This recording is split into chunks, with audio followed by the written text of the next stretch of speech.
പുതിയൊരു വീഡിയോയിലേക്ക് സ്വാഗതം.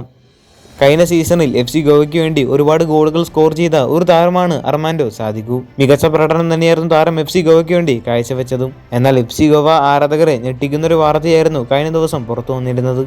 അങ്ങനെ ഈ ഒരു സീസണിന് ശേഷം Armando Sadiku FC Goa club വിട്ടിട്ടുണ്ട്.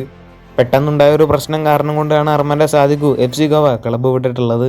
FC ഗോവ തന്നെ ഇന്നലെ ഒഫീഷ്യലായിട്ട് ഈ ഒരു കാര്യം അറിയിച്ചിട്ടുണ്ടായിരുന്നു. അർമാൻഡോ സാദിഖു FC ഗോവയിൽ തന്നെ തുടരുമെന്നായിരുന്നു ആരാധകരെല്ലാം പ്രതീക്ഷിച്ചിരുന്നത്. താരം FC ഗോവയ്ക്ക് വേണ്ടി 24 മത്സരങ്ങൾ കളിക്കുകയും 10 ഗോളുകളും 2 അസിസ്റ്റുകളും നേടാൻ അർമാൻഡോ സാദിഖുവിന് സാധിച്ചിട്ടുണ്ട്. അടുത്തൊരു വാർത്ത നോർത്ത് ഈസ്റ്റ് യുണൈറ്റഡ് FCയുടെ താരമായിട്ടുള്ള അലഡിൻ അജാറയുമായി ബന്ധപ്പെട്ട ഒരു അപ്ഡേറ്റ് ആണ്. ISL 11ാം സീസണിലെ ഗോൾഡൻ ബൂട്ടും ഗോൾഡൻ ബോൾ വിന്നർ കൂടിയാണ് അലഡിൻ അജാറെ. താരം അടുത്ത സീസണിൽ നോർത്ത് ഈസ്റ്റിൽ ഉണ്ടാവില്ല എന്ന തരത്തിലുള്ള റൂമറുകളെല്ലാം ഉണ്ടായിരുന്നു.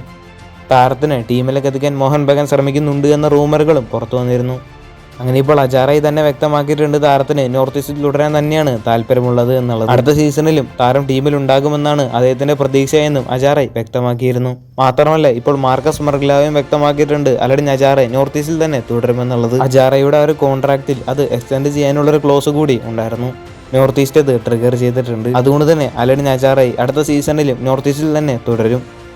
ഈ ഒരു സീസണിൽ 25 മത്സരങ്ങൾ കളിച്ച താരം 23 ഗോളുകളാണ് സ്കോർ ചെയ്തിരുന്നത്. മാത്രമല്ല 7 അസിസ്റ്റുകളും അജാറയുടെ പേരിലുണ്ട്.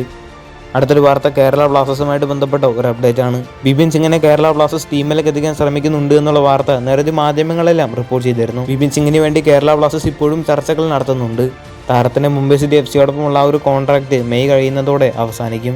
മാത്രമല്ല ISL 11ാം സീസണിൽ ബിപിൻ സിംഗിന് അത്ര മികച്ച ഫോമിലേക്ക് എത്താൻ സാധിച്ചിട്ടുമുണ്ടായിരുന്നില്ല. എന്നാലും നിലവിൽ കേരള ബ്ലാസ്റ്റേഴ്സ് മാനേജ്മെന്റ് ബിപിൻ സിംഗിന് വേണ്ടി ചർച്ചകൾ നടത്തുന്നുണ്ട്. കൂടുതൽ ISLുമായിട്ടും കേരള ബ്ലാസ്റ്റേഴ്സുമായിട്ട് ബന്ധപ്പെട്ട വാർത്തകൾ അറിഞ്ഞായിട്ട് ചാനൽ സബ്സ്ക്രൈബ് ചെയ്യുക. അടുത്തുള്ള ബെല്ലൈക്കൺ ഓൾ ഓപ്ഷനബിൾ ചെയ്യാൻ മറക്കരുത്. അടുത്തൊരു വീഡിയോ ആയിട്ട് നമുക്ക് വീണ്ടും കാണാം.